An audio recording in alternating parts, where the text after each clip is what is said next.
No reality show A Ponte, da HBO Max, 10 participantes são levados até um lugar remoto, onde, em condições precárias, precisam construir uma ponte de 250 metros usando bambus e, claro, muito trabalho em equipe.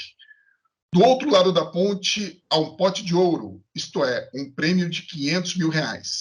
Ao longo de 8 episódios, somos convidados a testemunhar os dramas individuais e acompanhar o caos político que se instaura num grupo de subcelebridades cheias de discurso identitário.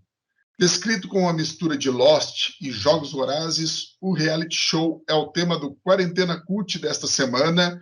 Bem-vindo, Paulo, bem-vindo, Evandro. E eu começo perguntando para o Evandro, já de cara, por que você nos fez assistir esse programa, 8 horas de reality show? Eu que evito reality shows como O Diabo Foge da Cruz e como costumo evitar lugares comuns e clichês. Eu fiquei até às 3 da manhã assistindo esse negócio para dar conta de assistir tudo e realmente, assim, rende uma boa discussão, mas, cara, que treco ruim de assistir, pelo amor de Deus. Ô, Jones, você não veio aqui para caçar, né? Porque é a primeira vez que você vê até o final alguma coisa. Você sempre vê o primeiro episódio e depois vem aqui sem saber o final. Esse, coincidentemente, você assistiu as 8 horas inteiras do programa. Isso já explica. Essa é a minha defesa. O cara, assim, fazia... Sabe por que eu assisti as 8 horas inteiras? Realmente, tem coisas que eu não assisto, que são boas, eu vou deixando para assistir aos poucos. Esse assistir, sabe o negócio que desperta tanto ódio que você fala, não, eu vou assistir porque eu quero criticar com propriedade esse negócio. Não, mas os Radcliffe são bons, né? Os Cliff são... Quem que é o Radcliffe? Você realmente fala, eu vou assistir o próximo. Jimmy Radcliffe? Radcliffers. Você Deixa joga no abismo. Aqui, então. Deixa eu defender. É o que o Jones acabou de defender. Assim, cada episódio você fala, não é possível que isso aconteceu. Não é possível que isso aconteceu. Fazia 15 anos. A última vez que eu assisti um reality show foi, sei lá, Big Brother 3. Big Brother 4, no máximo. Então deve fazer uns 15, 16 anos e nunca mais assisti. E inspirado pela indicação do Paulo... Não, eu vou levar isso como ofensa. Não fale isso, que eu vou levar isso como ofensa. Sim, que tava acompanhando aquele reality lá dos pescadores. Eu falei, cara, eu preciso achar alguma coisa também, porque eu tô a fim de deixar a cabeça meio avoada. E quando eu entrei na HBO Max lá para assistir outra coisa, ele já estava insistindo com essa ponte para mim fazia tempo. Eu falei, cara, mas por que eles estão insistindo com isso, né? E acabei dando uma chance. E quando eu entro nesse reality show, primeiro que, assim, eu vi que como tudo mudou, né, nesses últimos 15 anos. Aquela época, nada disso que está sendo discutido dos temas, né, desse reality show existiam. É um choque. É sobre isso, Evandro. É sobre isso. É sobre isso. Assim, não tem, né? Primeiro a montagem do elenco, né? Quando começa a montagem do elenco, isso vai dar boa, isso vai dar boa. Aliás, a montagem do elenco é uma lição pro Big Brother, né, cara? Como montar um elenco bom, porque o elenco desse ano do Big Brother é chato pra caramba, eu né? Não sei, Evandro, deixa eu te provocar e te perguntar uma coisa. Se eu tivesse indicado esse reality show, você teria assistido? Se eu tivesse assistido o primeiro episódio, o problema é começar. Mas se eu tivesse assistido o primeiro episódio, aconteceria exatamente o que aconteceu com o Jones. Vai até o final e é numa tacada, não é? Vai, Paulo, você conseguiu? Você ficou enrolando? Eu assisti em 2 dias. Cara, então, é esse que eu assisti antes, então não tinha. Afinal, foi só agora, essa semana que a gente tá gravando, né? Então não tinha. Eu fiquei esperando 2 semanas o negócio. Ele soltava de pouquinho? Eles soltaram 3 e 2, se eu não me engano. Eu não gosto disso, acho isso uma bobagem, ainda mais com... Cara, mas eu fiquei esperando. Falei, ai meu Deus, não vai vir um novo episódio, eu quero passar raiva. Eu sinto que eu preciso do meu momento de ódio, né? 1984, olhar pra tela e... Né? 2 minutos de ódio, né? Os 2 minutos de ódio. Eu tava precisando, fiquei viciado nesse negócio. E os personagens, né? Então, assim, acho que o texto tá errado, fala subcelebridades. Na verdade, eles só colocam 2 celebridades, que não são sub, né? Quem que são? A Danielle Vinitz, que é uma das grandes atrizes da Globo, foi, né, uma das grandes atrizes da Globo, então acho que já não entra na categoria subcelebridade. E aquela Pepita é uma Tem funkeira, o né? cantor do CPM 22, Tem o cantor do CPM duas 22. modelos, a que ganhou é modelo profissional, celebridades Não, ou mas até modelo eu entendo que é subcelebridade, mas o Badawi, né? A Pepita. O Badawi é subcelebridade, Evandro, pelo amor de Deus. Aí a gente vai entrar no conceito do que é subcelebridade. Cara, celebridade, Evandro, celebridade desculpa, é o Tom Cruise, cara. Mas daí então não existe. Então só se entrar o Tony Ramos no... Isso. Exatamente. Não, desculpe, mas celebridade hoje em dia é outra coisa. Tá, vamos discordar e discordar. Tá bom, mas não são Vamos concordar e discordar. Alguém que fez muitas novelas e outro que vendeu milhões de discos não necessariamente são subcelebridades. Mas beleza, tá? Vamos relevar isso. Mas o fato é que... Só deixa eu fazer um negócio. Desculpa te interromper pela milésima vez. Não, você está notando que é porque todo mundo aqui está muito engajado no negócio. Não. Querendo falar. Sim, com certeza. Então, é isso que eu quero deixar claro, porque às vezes a gente começa o programa e o leitor acha que a gente está endossando o negócio, que a gente é espectador de reality, que não sei o quê, e vai detonar a gente lá nos comentários. Pode detonar, não estou com medo da detonação, só para detonar com justiça. Só fazer esse disclaimer antes, para que, se você quiser detonar, detone com justiça. Nós estamos falando desse negócio porque o Quarentena CUT, apesar do nome Quarentena CUT e tal, não é CUT nem quarentena. Foi quarentena, foi CUT lá no começo.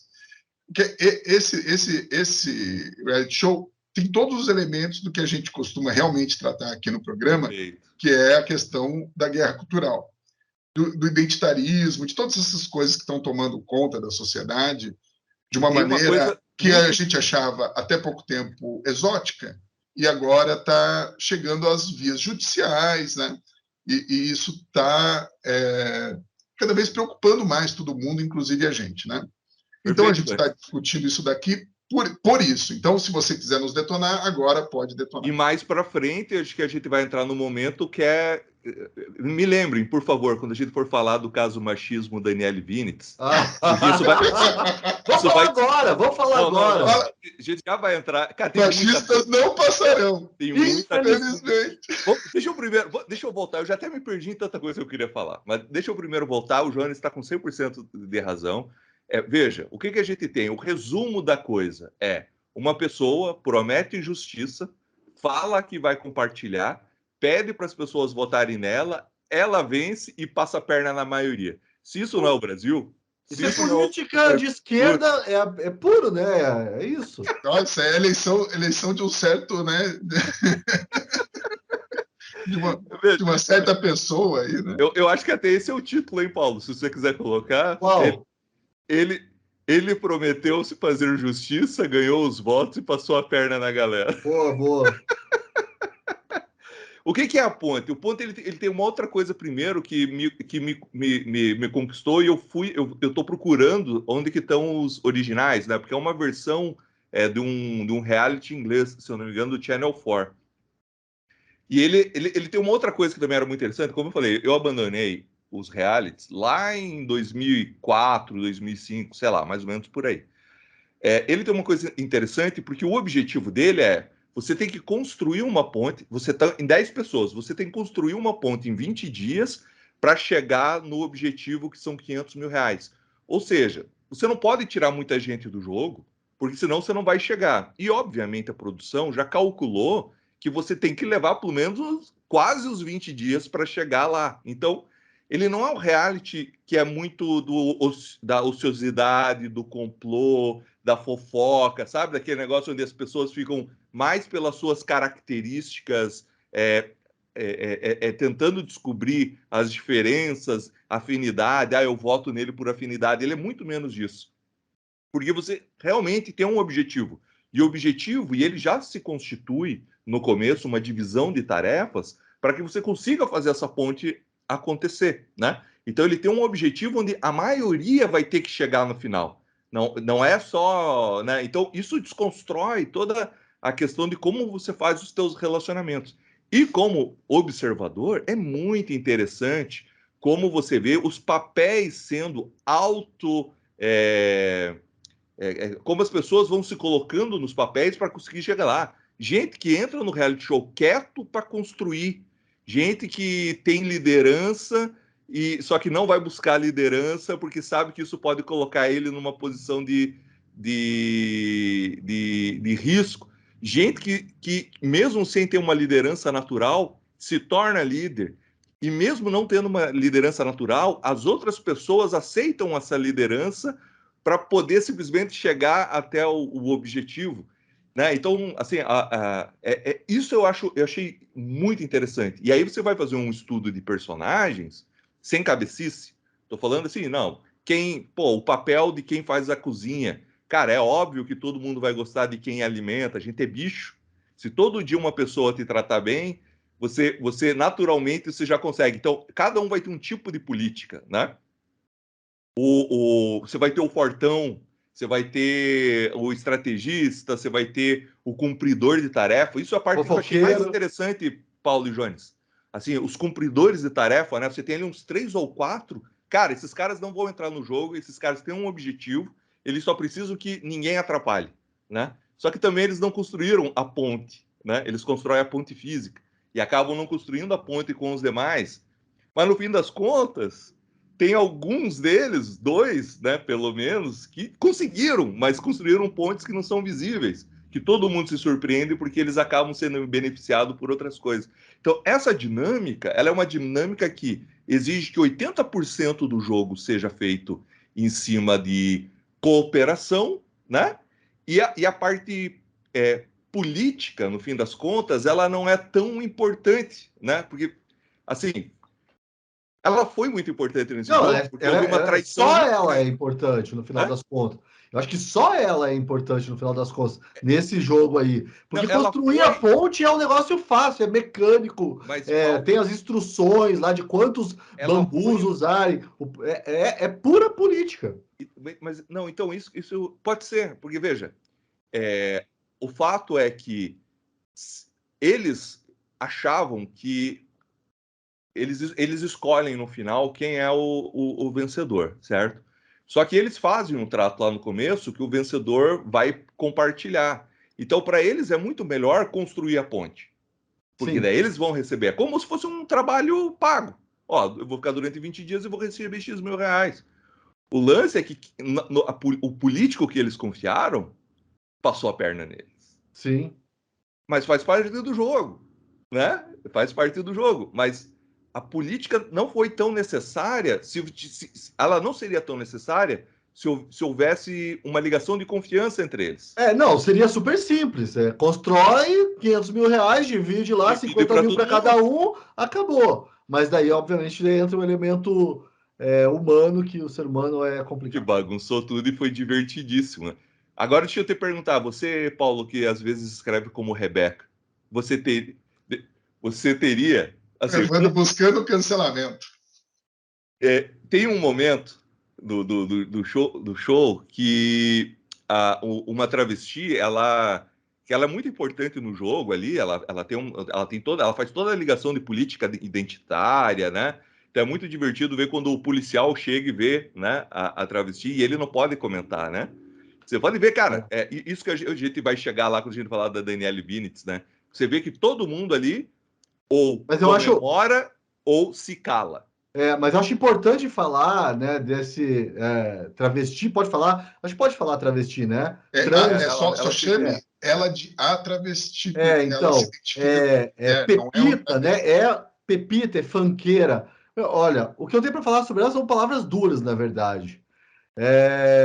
Uma xícara de ela é uma leite, pepita, né, Paulo? uma lata de leite condensado, 3 xícaras de açúcar, 3 xícaras de farinha. Ninguém vai pegar a tua ironia, Paulo. Poxa, é a segunda piada que eu falho hoje, mas tudo bem. O Paulo está fazendo uma brincadeira, porque com a equalização do STF de homofobia e racismo, qualquer tipo de brincadeira ou piada que você faça a um determinado tipo de grupo Pode ser considerado racismo, então ele está falando uma receita no lugar de fazer uma piada, mas a gente não precisa fazer piada. Como os jornais faziam na década de 70 com a ditadura. Não, sim, com a ditadura. Cara, que nós não somos piada. Humoristas, né? Nós não somos humoristas, nós somos jornalistas. Mas o fato é que o sinal dos tempos faz com que exista uma exacerbação da diversidade em vários produtos culturais. Não é uma representação da sociedade, é uma exacerbação, certo? Então você tem sobre representação, né? Você tem lá, eu acho que deve ter mais números de mulheres, você tem bastante negros, você tem, sei lá, uns 2 ou 3 homossexuais ali, alguns assumidos, outros não, e você tem tirou os caras do armário, mano. Uma transexual. Não, até não é transexual, é travesti, não sei. É transexual. Qual que é transexual? A Pepita? Pepita é travesti, ela chama de travesti, não é transexual. Não, sim, mas é uma mulher trans. Sei lá, cara, não sei. Como ela se chama é o problema dela, né? Não estou preocupado com isso. O fato que é um homem biológico que se identifica como uma mulher, né? Ponto.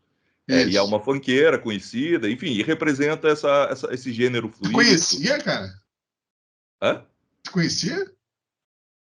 Não, mas eu não conheço nenhum sertanejo quando morre. Então, eu não sou... Mas você pesquisou, porque eu não sabia que essa Pepita existia. Não, mas eu vi alguns reviews e sempre citaram como uma cantora funkeira. Depois eu vi no Twitter lá, que tem muitos seguidores, assim, alguém conhecido, sim. Como esses funkeiros são conhecidos, né? Eu não sei se muito ou pouco, mas são conhecidos. E eu não conhecer não é um problema. Mas o fato é que então tem todos esses elementos lá, né? Então, tem uma obesa e tem também uma mulher que fez fama como símbolo sexual e daí hoje é vítima de machismo, né? Isso, é exatamente o que a Daniele Vintes. E você tem, né? Antigamente a gente faria piada que a obesa acaba se escalando para ficar cuidando da cozinha, né? Hoje a gente não faz mais essa piada, né? Sim, uma piada totalmente demodê, né? Exatamente. Uma piada que não tem peso mais. Exatamente. Pô, eu como já falei 2 piadas hoje, eu vou ficar quieto nessa. Não, o Jones, eu tenho certeza que antigamente ele falaria que é uma prova de resistência, principalmente pro joelho, né?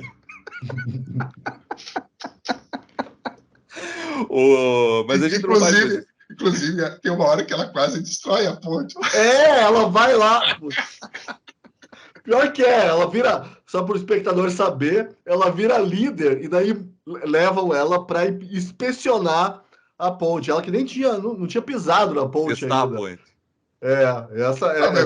Mas cara, vamos falar uma coisa. A realidade é cruel, né? Paulo, a realidade é cruel. Paulo, o cara que testou a ponte com ela foi inteligente, né? Porque se aguenta ela, aguenta qualquer coisa. Pois então. A realidade é cruel, né? Porque apesar de todo o discurso, veja só, o cara vai lá e leva a moça reforçada para testar a segurança da ponte. Haja bambu.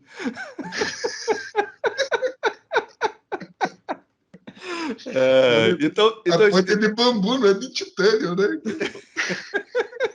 Não, mas ela mesma, né? Enquanto vocês vão aí disseminando essa gordofobia, aproveita. Não, eu tô falando não é crítica, o personagem faziam essas piadas. Antigamente, claro, antigamente. Antigamente as pessoas fariam as piadas ao contrário do que a gente está fazendo aqui. Antigamente na terça, né? Antigamente na terça-feira, não no domingo, né? Que vai ser no sábado que vai ao ar. Mas ela é uma das que se faz de vítima, né? A gente vê. Isso eu acho legal, assim. Eu não sei se isso é cabecice, se for paciência. Mas você vê, né, como isso tá na cabeça das pessoas, como é uma neurose, né? O identitarismo. Uma neurose, Paulo. Veja, que as pessoas sofrem, eu não tenho dúvida. Sim, mas a discriminação. A neurose é um sofrimento. Agora, né? a cartada de quase todos eles ali, tirando os homens brancos que estão lá dentro e construindo a ponte, né? Na verdade, são eles que estão construindo a parte física ali da ponte, né? Lá é o policial, é o bombeiro. Olha só as performances da sociedade, justamente os caras que estão construindo a ponte, quietos, trabalhando. Aquela guria lá, né, que tem uma empresa, a empresária, né, que é a guria que não se vitimiza em nenhuma hora, fica quietinha e tá trabalhando, né? Você vê ela só trabalhando. A lutadora também. Tá lá lutando, né? A Claudinha, né? A Claudinha, ótimo personagem. Do interior, ótimo. Guria pobre do interior do Rio Grande do Norte, que, né, que se fez na vida pelos méritos próprios, né? Enfim. Mas não pode, né? Assim, isso tudo... Você não tem como valorizar aquele que se dá bem, né? Você tem uma supervalorização. Assim, no fim das contas, tudo vira uma cartada. E as pessoas não tem como contrabalançar, né? Então, se você se sente acuado, racismo. Aí todo mundo, ops, baixa a bola. Aí você tá na transfobia. Aí, ops, todo mundo baixa a bola, sabe? E é incrível, né, como funciona. As pessoas realmente... Não, desculpa. A pessoa fala assim, você falou num tom errado. Você está sendo gravado. Como que você vai contra-argumentar? Não existe contra-argumentação válida. Tá, mas tirando isso, você não acha que na vida real isso acaba funcionando também nessas discussões? Eu não conheço mais a vida real, porque eu não participo mais disso. Não sei, né? Assim, eu converso com a minha filha, tem 16 anos, e a gente conversa muito, e me parece muito claro hoje essa sensação da vítima, né? E eu converso com ela, falo, pô, a minha geração era uma outra geração, só que era uma outra geração que tinha seus problemas, né? Era uma geração do heroin chic, era uma geração, a minha geração com a idade dela era do grunge, que também tinha os seus problemas, era uma geração muito violenta, as gangues se encontravam e davam porrada, né? Era coisa violenta, era físico. Hoje em dia eles não têm isso, né? Mas tem outro tipo, mas então eles têm muita cartada do vitimismo, tem muita cartada dos privilégios, né? Então você tem outras balanças, eu não sei se é melhor ou pior, eu sei que é muito diferente. E é muito diferente se você assistir um Casa dos Artistas, que eu imagino que não exista mais, eu me lembro lá, o que eu estou falando é aquela do Supla com o Frota, né? E você cai a ponte, você fala, cara, que sociedade diferente. Porque, cara, eu tô revendo novela, né? Renascer, lá de 93. É muito diferente. Assim, a gente vive um outro mundo, cara. E você vê, Paulo, assim, existe também aquilo que é velado, né? O que é velado? Por exemplo, a Pepita, funkeira, mulher trans, enquanto tá todo mundo trabalhando, ela tá lá tomando banho. E ninguém critica. Não tem espaço. Então fica assim, dela, tá todo mundo trabalhando, ela tá lá na janela mostrando a bunda. E ninguém critica, assim. Em compensação, se um outro cara tá dando mole, você achava, pô, olha o cara dando mole ali, a gente aqui, olha o cara lá agora tá só na corda, tá não sei o quê. Então, você tem essas coisas, e eu entendo, cara, veja, qual é o espaço que a gente tem para debater abertamente entre todos de forma igual. Não estou querendo também nos colocar como vítimas, todos nós aqui com os nossos privilégios. Não é isso, eu não estou querendo dar minha cartada, mas é que é um fato muito interessante de ser observado, como há uma parte de argumentação que ela não pode mais ser colocada à prova, né? Existe uma cartada e você aceita. Daí agora a gente pode entrar. Isso que é legal. Antes de entrar no Daniel Vinitz, eu queria escutar vocês. Não, eu só queria falar que isso é legal que você está falando aí, das cartadas, de discussões que não podem acontecer e também críticas que não podem ser feitas para que se cumpra um objetivo. Nesse caso do reality show, é construir uma ponte. Lá exige um certo esforço físico. E daí o que acontece é o predomínio das ideias, né? O predomínio da política, que é isso. É uma coisa vazia, uma coisa que é afastada assim, do objetivo concreto e acaba prevalecendo e acaba dando M no final, né? Eu queria só falar uma coisa antes do Jones falar, que é sobre o apresentador e a apresentação. A gente até acabou conversando aqui fora da gravação hoje mais cedo sobre isso, que é o Murilo Rosa, né? Foi contratado, sabe Deus quanto que recebeu. Bem pouquinho, porque ele deve ter feito uma diária só e gravou tudo. Não, mas é tudo, como até o Jones observou, não sei se estou roubando a sua fala, Jones, não é minha intenção, mas tudo em off, né? E aí com aquele tom grave, né? Parece que ele tá lendo... Eu vou falar que eu gostei, tá? Assim, é jacu, é brega, o texto sempre tem...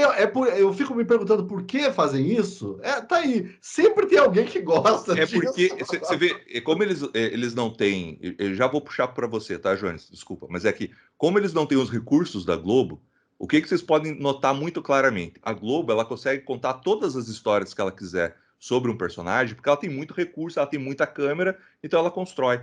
Ali no A Ponte, a gente se surpreende em determinados momentos, alguém votando em alguém ou alguém defendendo alguém. Você fala, mas por que esse cara está defendendo essa pessoa? Depois eu fui em alguns tweets, eles falam, não, a gente sempre foi amigo desde o começo. O final revela um acordo que o programa não mostrou. A edição é meio falha. Porque eles não têm recurso, eles têm lá 2 câmeras, cara. E aí só que o que eles fazem? Eles valorizam muito o take, muita estética, né? Muito o enquadramento. Eu achei muito bonito o enquadramento, eu achei muito bonito o clima. Tem aquela sensação bucólica, né? De, cara, às vezes não dá vontade só de cortar uma lenha. Passar 3 dias só cortando lenha para não ter que escutar ninguém. E ali você sabe, quando você está assistindo os teus pescadores, Paulo, não tem às vezes aquela vontade, pô, só queria embarcar num barco e ir atrás de um caranguejo? Sim. Então, isso traz muito que o Big Brother não consegue. Então, eles têm que apostar em outra, né? Eles têm que apostar um pouco na vibe bucólico, né? Bom você ter trazido isso também, porque, assim, uma coisa que eu ando pensando muito, né? A gente vive uma sociedade extremamente tecnológica, né? E, assim, isso é uma coisa que Chesterton já falava lá no começo do século. Houve, ao longo do século XX, até muito mais depois da internet, era da informação, um afastamento, né, da pessoa e do produto físico do seu trabalho. Isso mexe com a gente. Isso, se você tiver, de repente, olhos de ver, nesse tipo de reality show, fica claro que isso aí dá um probleminha na cabeça da gente. A gente não vê o produto físico do nosso trabalho, viver muito no plano das ideias. Dá uma satisfação ver eles construindo a ponte, né? Hã? Dá uma satisfação ver eles construindo a ponte. Não sei se... Sim. Né?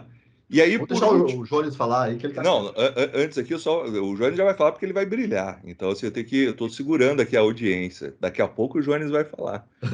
E agora não saia daí. Eu até perdi o fio da meada aqui, que tinha mais uma coisa. E outro fato interessante é não ter a participação do público, né? Porque o público é sempre, né? Ele vai sempre nos óbvios, né? Ele sempre vai fazer uma escolha óbvia, né? O público, a maioria... eu não duvido da maioria eleger a vencedora, porque é sobre isso. É sobre mulheres, é sobre mulheres negras, é sobre mulheres ribeirinhas, é sobre nordestinas. Aí pergunto para ela, quem que ela vai tirar? Ela tira uma mulher negra. Jones, eu queria que você explicasse quem é essa mulher, essa figura tão interessante, manipuladora, vencedora. Não estou falando do Lula, tá?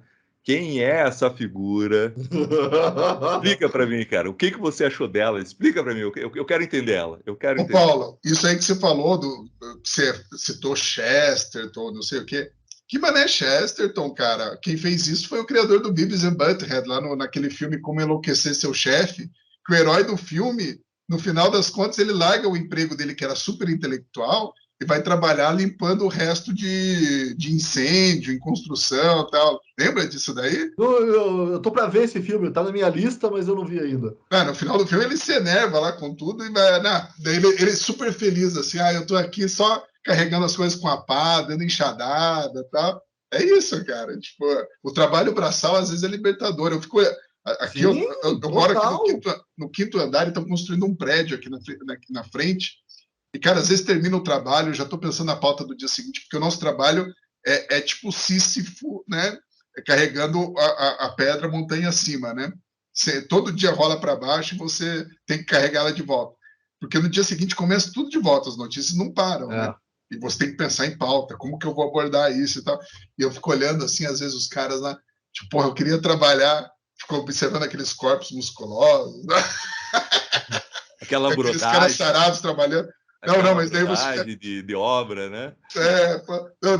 Daí eu fico olhando lá, pô, mas deve ser bom, né? Termina, dá um apito das 6 horas, você vai para casa só pensando em jantar e voltar no dia seguinte para trabalhar, cara. Tipo, pô, que coisa maravilhosa. E não tem como levar o trabalho para casa, né? E é por isso nada de levar trabalho para casa. Eu acho que é por isso que esses realities, lembra aqueles de restauração de carro, marcenaria, tem um monte de coisa disso que faz sucesso. Talvez tenha uma explicação aí. Não, acho que sim. A gente pode até um dia voltar a falar disso. Mas, cara, o que me impressiona pode ser um erro agora que o Evandro falou que viu os tweets e certas coisas, cara, são as decisões burras de certas pessoas ali dentro do negócio que me impressiona, assim, porque A guria, a Suiane, que é vamos dar spoiler, né? Gente, faz o seguinte, ó, eu vou dar um spoiler agora. Já deu. Já dei, mas para não pegar mais spoiler, assista o negócio, ela comece, assista o primeiro episódio e volte aqui. Que você não vai parar. É realmente, que nem o Evandro falou, não, vai ser difícil parar, porque você vai ficar... Se bem que, vou te falar um negócio, eu quis parar várias vezes, porque tinha que fazer um negócio hoje. Eu achei que ia dar um tema tão interessante que eu falei, não dá para eu chegar lá sem ter assistido tudo, né? Tipo, não tem como. Ia ser muito pobre o que eu ia falar se eu não tivesse assistido tudo. Então, talvez não seja tão... Ele não prenda tanto, viu, Evandro? Prende, cara. Não, ele prende. O final que começa termina. Ok. Então vamos apostar nisso. Vamos apostar que você que está assistindo, pare agora, vai lá, assista e volta aqui. Enfim. Cara, a Suiane, eu não sei se ela é manipuladora ou se ela é tipo... Lembra aquela fala do Batman, do Cavaleiro das Trevas, quando ele fala do Coringa com Alfred? Ele está falando sobre o Coringa com Alfred, que ele fala que o Alfred fala que ele era agente da CIA no Vietnã, ali na década de 60, e que teve um cara que foi lá e roubou várias joias, rubis e coisas assim que valiam milhões de dólares, e que ele vai atrás de recuperar essas joias, porque era importante lá para financiar alguma coisa, o cara da CIA tem isso, e que eles começam a achar nas aldeias aquelas joias espalhadas, e que o cara não tinha... O cara que roubou, que era um guerrilheiro lá, ele não via valor nenhum naquilo, ele só queria ver o mundo pegar fogo. E ele está explicando como a mente do Coringa funciona, né? E o Coringa tem aquela parte, né, que ele taca fogo no dinheiro, no Cavaleiro das Trevas e tal.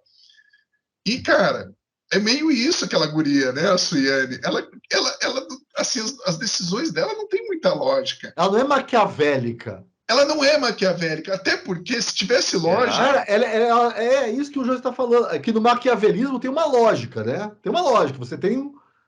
Faz sentido a divisão que ela faz no final, Evandro? Não faz sentido nenhum, cara. Não, faz. Não, mas os valores, inclusive os valores não faz todo sentido. Deixa eu explicar, então. Mas eu quero que você depois me explique ela, tá? De uma maneira em geral. Mas por que faz sentido? Isso talvez não tenha ficado claro. Porque acontece o seguinte, quando chega na votação final, ela fez o acordo. Se ela vencer, ela vai dividir. E ela fala isso várias vezes, né? Quando chega no final, ela só tem, se eu não me engano, 4 votos. Ou seja, as outras pessoas, se ela vencer, estão falando, ela vai ser obrigada a me dar o porque ela prometeu, mas ainda assim eu vou tentar outra pessoa. Você não sabe se as outras pessoas não fizeram um acordo diferente. Ó, se eu ganhar, eu divido só entre nós 4. Se eu ganhar, eu divido só entre nós 3. O fato é que mesmo ela prometendo que ela ia dividir com todo mundo, ainda assim, só 4 ficaram com ela. E aí ela vai lá e fala, cara, eu vou distribuir com todo mundo, sendo que esses caras queriam que o outro vencessem. Eu falei que ia dividir se votasse em mim. Eu acho que não, cara. Eu acho que a mente dela funciona de outra forma. Tanto que ela deu um dinheiro ridículo pro cara que votou nela, que é o bombeiro. Ô, Jones, não, mas ele não tinha feito parte do acordo. Tanto que, quando você viu que o policial votou nela, você conseguiu entender? Não. Claro, porque eles fecharam no começo e ele sempre votou nela. E nunca mais falou com ela. Ponto. Ele fechou, um cara de palavra. Entende? Ele respeitou a palavra. Ela foi lá e deu o máximo para ele. Fechou. Agora, os outros que não estavam com ela, quem não fechou com ela, ela não distribuiu.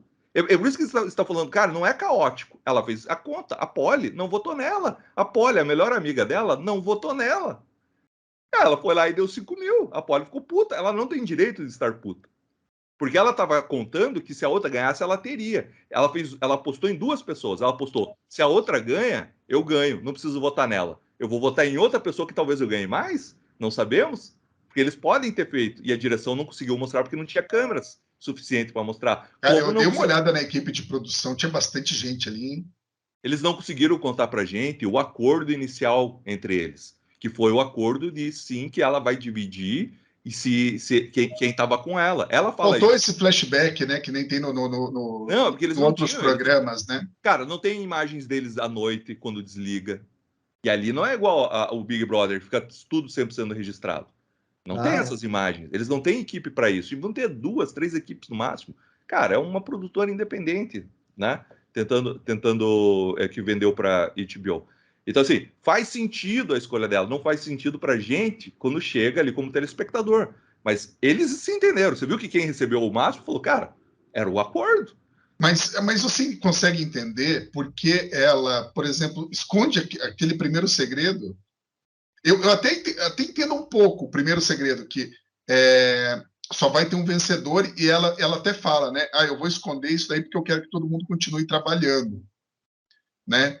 Mas eu não vejo por que isso daí deveria ser escondido. Não foi porque ninguém ia deixar de trabalhar porque ia ter um vencedor Mas só. Mas é que você está olhando que é o que diz os segredos. Todos os segredos dizem quase nada. Mas o fato de você ter um segredo alivia você na hora de votação. E eles fizeram isso. Não, ela deve ter um motivo por que ela não pôde fazer isso. Ela deve ter um motivo porque tirou a outra negra. Eles estavam sempre procurando, porque eles não têm informação. Cara, isso é coisa de gente inteligente. Não importa se a tua informação é forte ou não. Só de todos saberem que você tem uma informação delegada pela autoridade acima e que você pode usar ou não, já te dá um poder que não é palpável. Que o jeito que eles montam ali, por exemplo, a hora que eles vão decidir o líder lá, o último líder, e em vez de ser o Fábio, fica a Poli, não faz sentido nenhum, porque, né, porque o jeito que é feita a divisão dos votos, pelo menos a edição, não, do jeito que é feita a edição, eu olho aquilo lá e não faz sentido para mim. Eu acho que o Red tem problemas de edição, mais do que de produção, assim. É porque eles não tinham, isso que eu tô falando, eles não tinham as imagens para conseguir contar todas as histórias e também não vão ter capacidade. Não, mas assim, uma votação, Evandro, ele tem as imagens da votação ali. É edição mesmo, esse problema. Não, mas tem o acordo antes da votação, né, Paulo? Exato, tem os acordos antes da votação. A própria Suiane se retira para a Poli ser eleita. Só que a Poli não retribui depois. Vocês entendem o que faz? Eu também, eu acho que pode dar a impressão de que ela é burra, louca, ela é um coringa. Só tá querendo causar. Mas, cara, faz sentido as coisas que ela tá fazendo. Você viu que quando ela escolhe as pessoas... É que tem certas coisas que eu vejo, por exemplo, Evandro, que ela vai lá... faz sentido tirar 100 mil do prêmio? Não faz. Não faz. Claro que não, cara, porque... Assim, para mostrar que as pessoas são mais importantes do que o dinheiro. Não, faria sentido, assim, tipo, eu quero enganar e mostrar aqui. Não, vocês podem confiar em mim que eu vou manter vocês em vez de dar prioridade ao prêmio. Porém, cara, se eu estivesse lá, eu já ia pensar, prefiro sair agora já de mão abanando do que chegar lá e dividir. Se essa guria continuar no poder e tiver mais uma oportunidade de tirar 100 mil para ficar uma pessoa, vai tirar mais 100 mil essa louca? Eu não quero que essa guria continue no comando. Não é assim que você ia pensar? Veja, qual que é a primeira mensagem que ela dá? A primeira mensagem é: estamos todos juntos e quero que a gente tenha oportunidades, mesmo que o prêmio seja menor, porque nós estamos aqui nos conhecendo. Essa é a mensagem que ela manda e que todo mundo aceita. Tirando um ou dois, a maioria aceita. A mensagem que ela manda indiretamente, quer dizer, ela não manda essa mensagem, com 8 pessoas eu não consigo construir essa ponte. Ela só vai eliminar quando chegam pessoas de fora a mais. Porque senão, eles ainda não sabiam como montar aquelas pontes. A arquiteta, a marcenaria lá, fez tudo errado. Né? Coitada. Aqui, teoricamente, entendia, ela não entendia como que montava uma balsa. Depois eles tiveram que corrigir. Naquele momento, eles não sabiam se iam dar. Então, agora, nesse momento, eu tiro em 8 pessoas, será que eu consigo os 500 mil? Talvez eu não consiga. Mas com 10, talvez eu consiga os 400. Tem mais chance.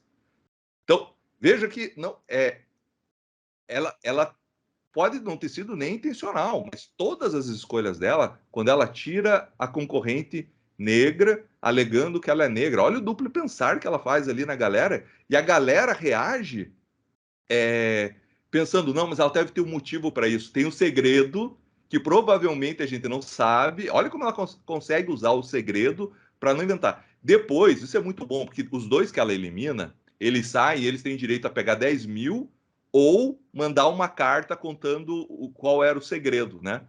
Então, o segredo era simplesmente que ela deixaria de ser líder e as duas pessoas continuariam na casa. Outra decisão burra, né? Mas não foi burro, Jones! Você acha que abrir mão de 10 mil para quem está ferrado é igual... Sim, o deles, com certeza. Deixa os caras que estão lá que se resolvem. Sim, exatamente. Pega os 10 mil. Mas isso é interessante porque mostra como a gente, mesmo os racionais, se tornam passionais, né? Como a vingança tem um gosto imprecificável para a gente, né? Então eles estão ali. Imagine, só para o telespectador entender. O Badawi eu entendi. O Badawi agora a outra tá 10... sem pagar aluguel, mãe solteira, negra, na periferia, não sei o que lá, e ela deixa, ela paga. Na verdade, ela paga 10 mil reais só para poder mandar uma carta contando que eles não precisariam ter sido eliminados. E o que acontece quando chega lá essa carta? Eles confrontam a líder, ela se segura no personagem, fala, vocês não entendendo, é sobre isso, e todo mundo fica na dúvida. Fala, cara, ela foi pega na mentira, ela foi desmoralizada e ela continua. E as pessoas ficam em dúvida. E o que eles fazem? Mantém a liderança com ela. Sim, é bizarro essa parte que eu falo. O poder de manipulação, isso, Jones. Cara, mas burro pode ter um poder de manipulação. Eu não sei se é manipulação ou é burrice dos outros, né, cara? Porque, pelo amor de Deus. Não, ali tinha gente bastante esperta. É sobre isso. Cara, eu olhei ali, eu falei, é que nem a guria, o bombeiro fica louco, né, cara? O bombeiro fica louco. Sim. O bombeiro é o único ali com razão, cara. Tipo, agora eu tenho uma pergunta para fazer para vocês dois. Eu sou o cara das perguntas. Se vocês estivessem no reality, vocês teriam ganhado 70 mil ou 5 mil? Eu teria ganhado 70 mil. Eu teria ganhado 5 mil. Se tivesse ganhado alguma coisa. Cara, eu me identifiquei muito com o policial. Chega, faz o acordo, cumpre o acordo, e o acordo, como que você sabe que está sendo cumprido? Tem várias votações, e eles abrem os votos. Todos eles abrem. Né? Vocês notaram que quando chegou lá, quando uma teve não sei o quê, o outro chegou, eu tive que votar em você. Eles são obrigados a abrir depois, porque se um abre, todo mundo vai ter que abrir. Né? Então você sabe, quem continua com você, apesar de tudo, apesar do que você está fazendo. E o que o cara está focado? Vou construir a ponte. Ponto. Porque eu vou chegar lá, ela vai dividir. Teve um lá que construiu a ponte focadão e ganhou 5 mil, né? Não cumpriu os acordos, Paulo. Pois é. Tipo, ou o acordo, a gente não sabe. Às vezes ele fez um acordo com outro grupo que o grupo não levou. Porque tinha outro grupo. Isso é óbvio. Não é possível só ter um grupo ali. Jônio, você ia ganhar 70 ou 5? Cara, eu sempre me dou mal nessas coisas aí. Eu ia ser expulso do negócio. O Jones pegava a machadinha e ia lá e destruía 200 metros dele. de mata. Aquela hora lá que a guria abre mão, que também... Cara, olha, mas olha só a pepita. Pô, tendo acordo ou não, era justo ali dar menos pra galera ali, em vez de dar 70 mil e tal. E separar uma parte para a guria, né? Porque ela abriu mão de 100 mil reais, né? Para a guria, para o travesti, sei lá.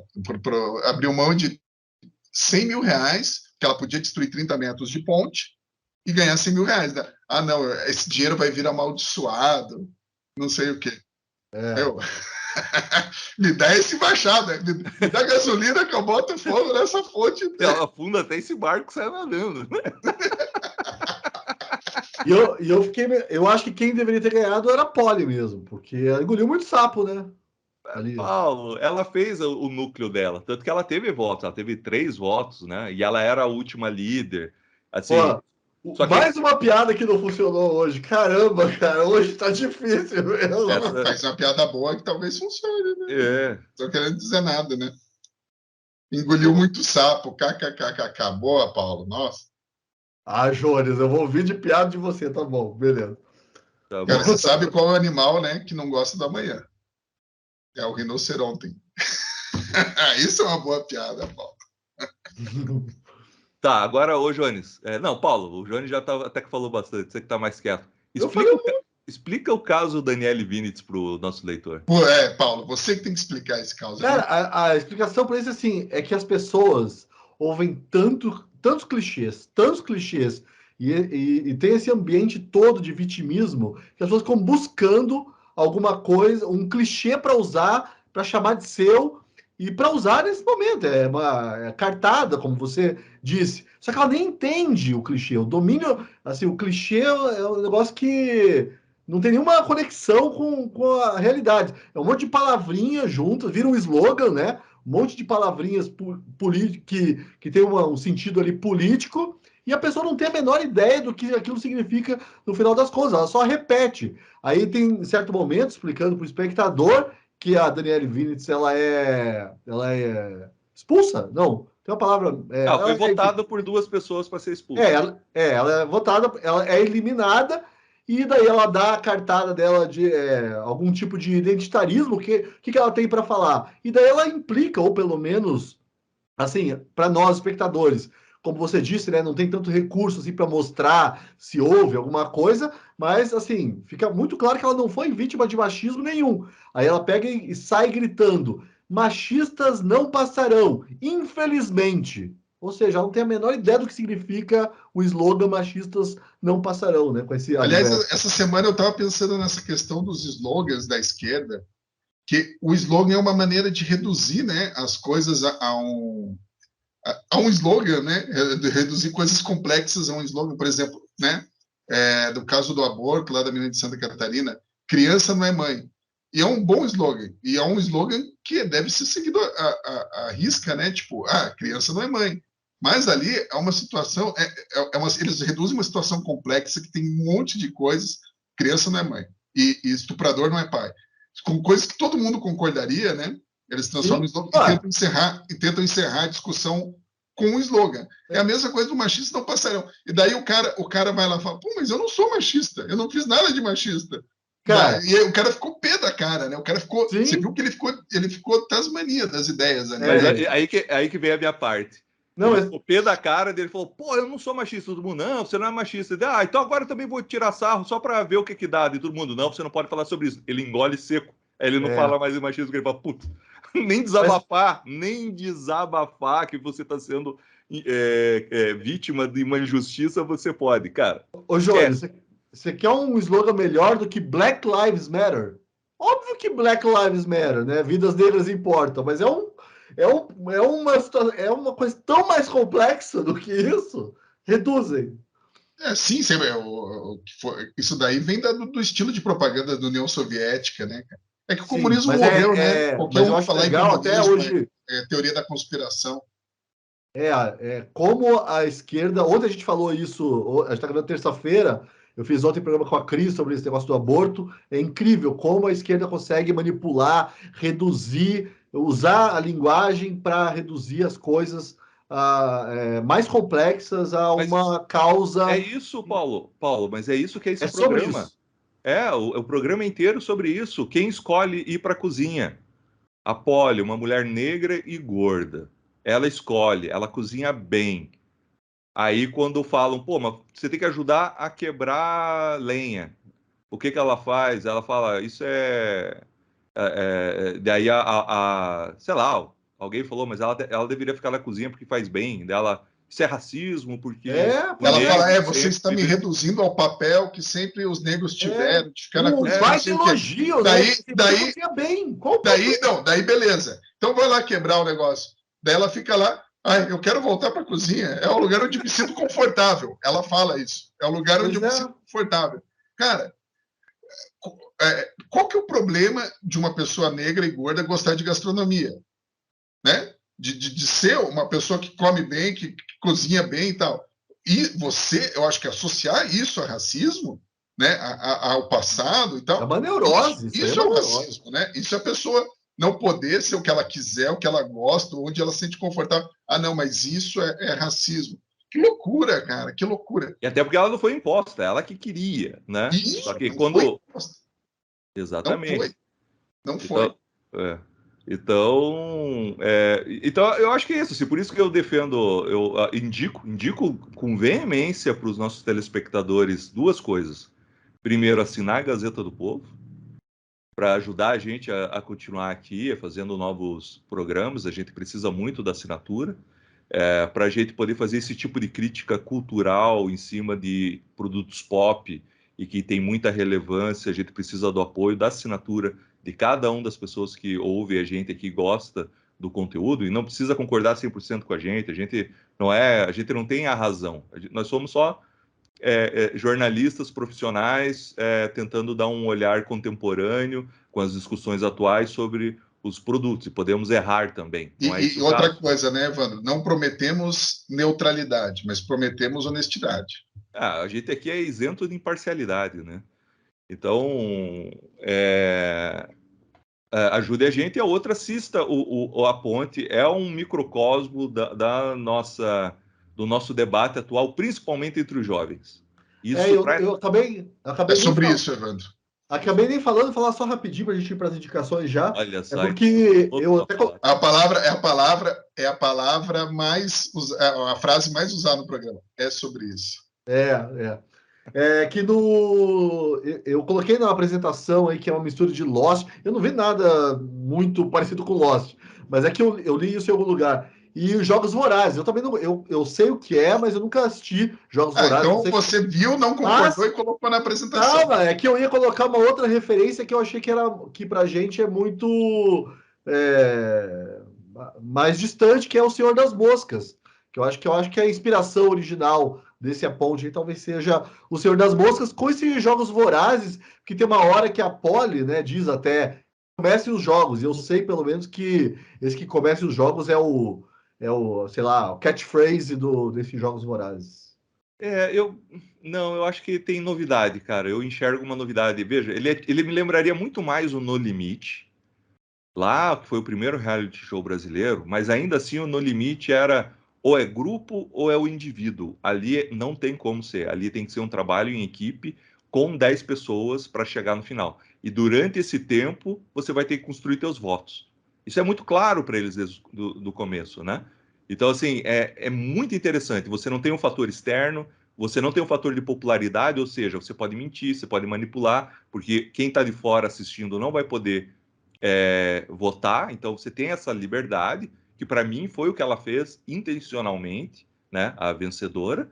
Você vai montar os núcleos, mas ainda assim você vai precisar, né? E você tem os papéis que são muito importantes. Eu, assim, observei muito a questão de liderança, a falta de liderança, como isso afeta, né, o dia a dia, como para você fazer um trabalho, você pode fazer um trabalho bem feito, mal feito, motivado, desmotivado. Isso eles estão explorando ali. Como é muito importante sempre valorizar quem te alimenta, a gente é bicho.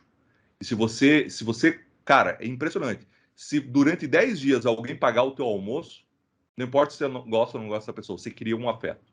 Se você pode fazer isso com bicho, sabe que o Nelson Rodrigues falava, Evandro, que você tem pessoas que você não consegue corromper de jeito nenhum, né? Você, tipo, sei lá, chega e oferece 1 milhão, 10 milhões, não. Mas oferece uma carona para essa pessoa quando ela precisa.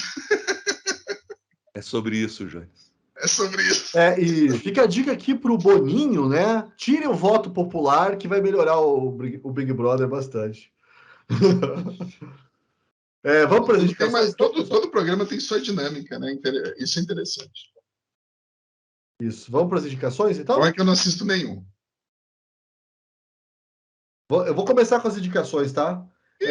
Porque, assim, na verdade, eu estou assistindo Renascer e eu vejo Pesca Mortal. Aí passei 2 dias assistindo esse reality aí, não deu tempo de ver outras coisas. Mas semana passada eu tinha assistido uma série documental, mas é desindicação, tá? Não vejam. Sejam dóceis, rezem e obedeçam. Sobre uma comunidade Mormon, mas é uma fração da comunidade Mormon lá no estado de Utah. Salt Lake City. Hã? Em Salt Lake City? Não, que depois eles se mudam de Salt Lake City. E eles, enfim, aí assim, Mormons tem toda aquela questão de poligamia, eles usam um termo, eles mesmos usam um termo fundamentalista. Então acho que para eles não é um termo, como é que fala isso? Pejorativo. Pejorativo. Como é que fala pejorativo? O Paulo tá bem de memória. Eu ia falar, enfim.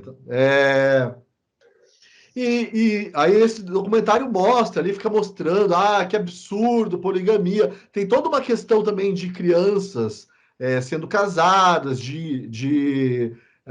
tem um líder lá específico que tem realmente uma pedofilia envolvida, mas eu achei que a série ela é construída de uma forma que tenta prejudicar, lançar um olhar ruim sobre a religião, muito mais do que sobre esse líder específico que no final das contas acaba... Onde está disponível, Paulo? Está na Netflix, Netflix. Como que é o nome? Em português Sejam Dóceis, Keep Sweet, Pray and Obey. Sejam dóceis, rezem e obedeçam em português.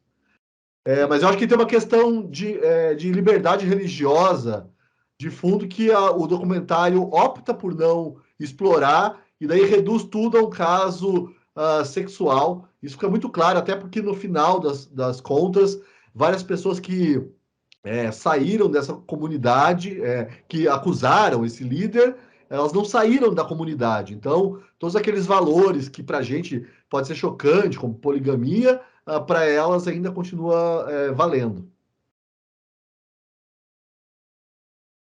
Bom, vou dar minha dica aqui, minha indicação. Vou dar duas. Uma, vou reforçar uma indicação que veio alguns programas atrás, daquele filme do Adam Sandler de basquete.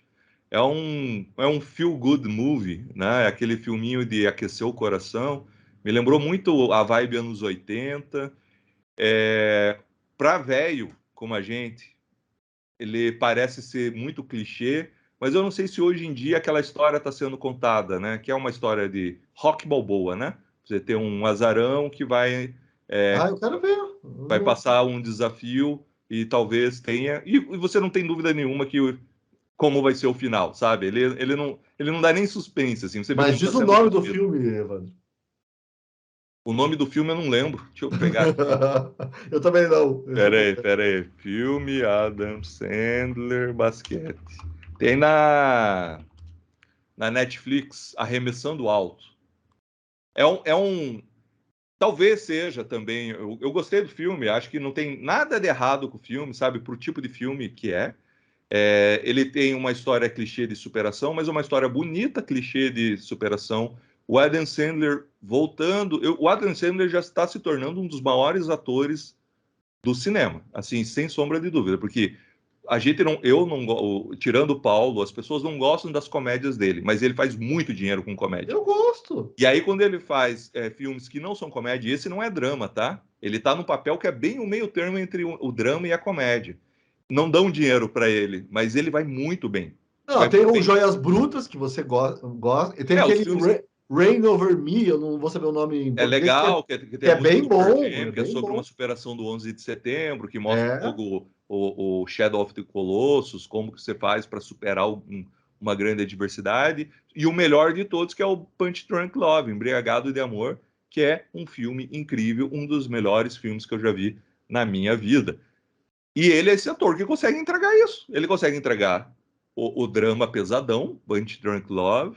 Ele consegue entregar, para quem gosta desse tipo de comédia escrachada, né, que ele sempre faz um personagem, o papai que não sei o quê, eu nem sei o nome dos filmes.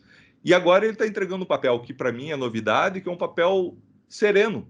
Um papel sereno e que exige uma maturidade muito grande. E é bom.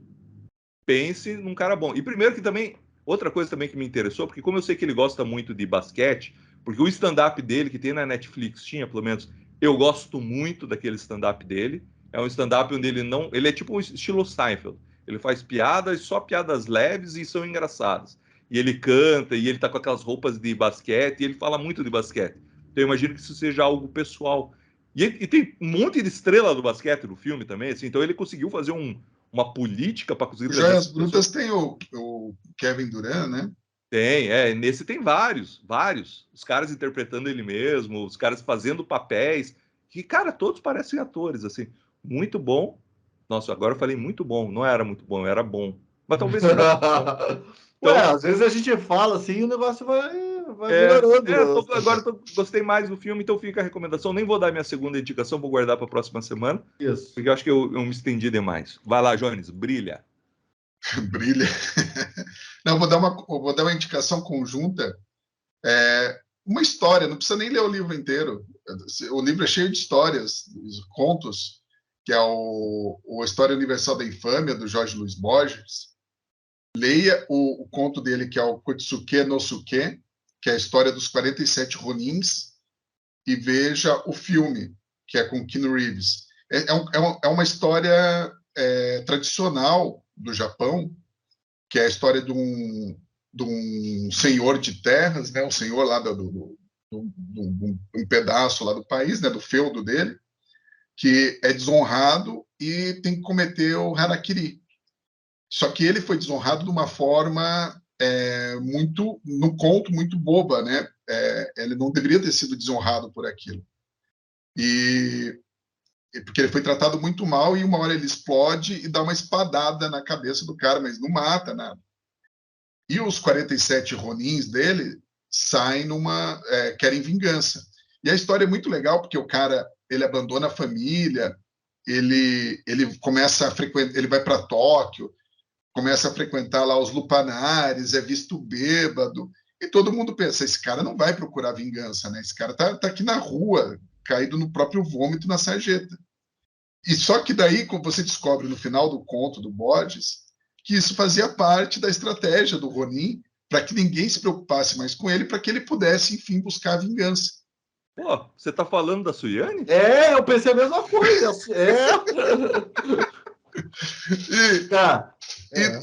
E tem o filme com o Keanu Reeves. O Keanu Reeves gosta, né, de cultura japonesa, ele faz o filme.